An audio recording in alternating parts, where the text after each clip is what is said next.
The Afghan president has fled the country overnight after the Taliban entered Kabul.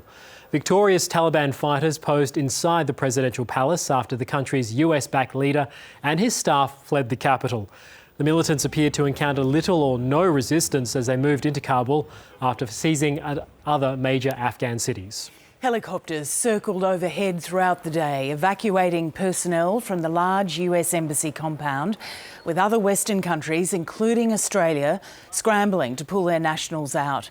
We'll be joined shortly by the Prime Minister Scott Morrison for his reaction. Events have been unfolding rapidly over the last few hours, so let's bring in Greg Jennett in Washington with the latest. Good morning, Greg. Well, now that the Taliban's well and truly back in control in Kabul, including in the presidential palace, where does this leave the US operation to try and get people out? Powerful imagery there in the presidential palace, Lisa, and I will tell you something about the former occupant in Ashraf Ghani in just a moment. But let's consider where the US is at with the operation of great urgency now to close down its green zone, permanent Kabul embassy, and relocate it to a tiny operation at Hamid Karzai International Airport. It's very well advanced because it involves 3,000 US forces, shortly to swell to a number of 5,000. And most of the Chinook helicopter shuttle runs from the US embassy to literally the departure lounge there at Hamid Karzai Airport have now been completed. The documents have been shredded and the computers destroyed, and the flag has come down at the US embassy there in Kabul. So that phase is over, and then the airlift operation from the airport to get people out. We're talking here about diplomats, of course, but also Afghan nationals who assisted the Allies throughout the 20-year war. So that will gain more momentum when the sun comes up and the next day begins there in Kabul. But just finally, on Ashraf Ghani, his office has now released a statement explaining why he fled the country. He says it was all in the interests of a peaceful transition. Ashraf Ghani has said the Taliban had made it clear that they were ready to carry out a bloody attack on all of Kabul and the people of Kabul to oust me as president.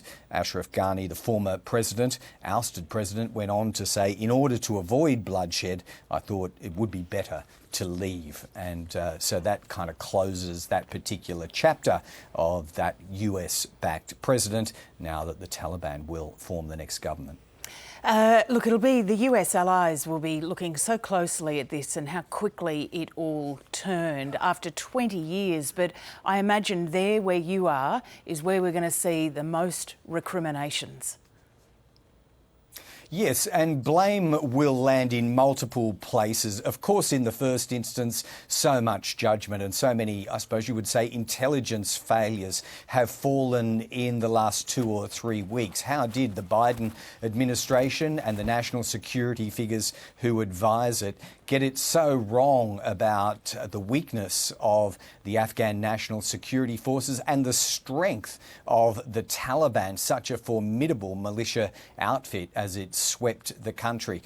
But it's also worth pointing out here that the timeline for US withdrawal had largely been locked in and then subsequently extended by the previous Trump administration too. As Joe Biden has pointed out, 4 presidents, he's the 4th, have overseen this mess in Afghanistan. He was intent on not handing it over to a 5th. But Tony Blinken, the Secretary of State, he is somewhat, I suppose you'd say, shocked and chastened by what's happened, but he is clearly and squarely laying the blame for this capitulation at initially the feet of the Afghan National Security Forces, which were set up by the US.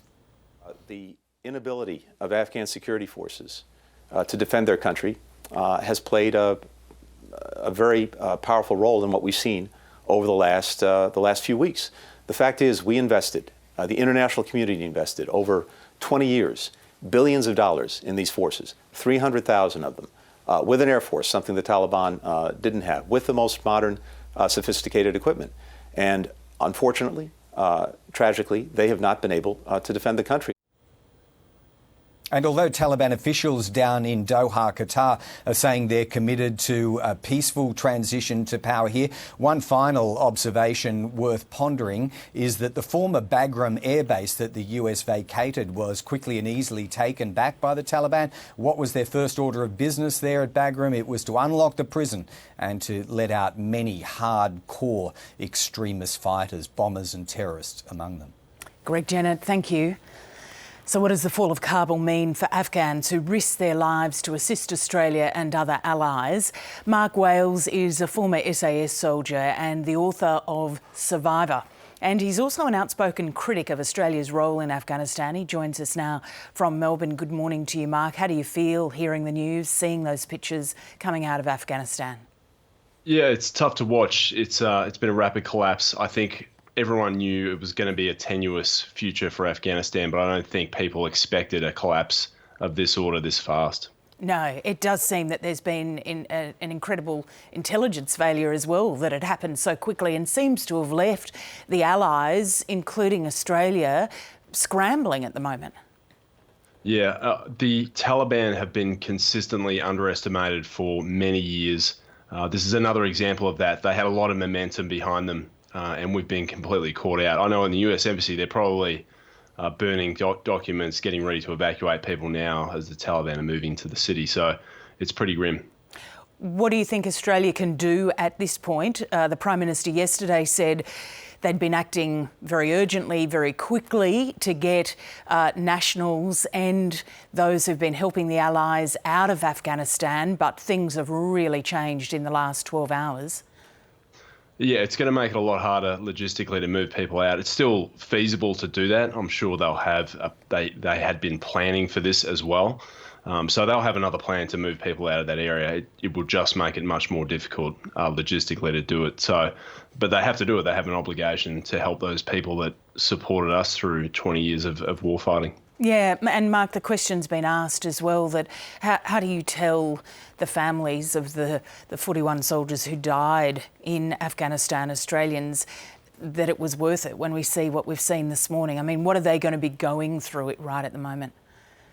Yeah, I mean, there are Taliban walking through the bases that we held for 20 years, through the valleys that we fought for. So it's going to be a difficult thing for the families. I hope that there's someone from the government and someone from the military, putting on a suit and visiting these families and explaining what's happened in Afghanistan and how we're going to do this differently in the future.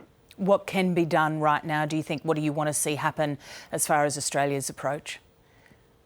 Well, there's got to be some sort of there has to be some sort of review of this loss, and we've got to absorb it. I don't think Australia ever understood we were at war in Afghanistan.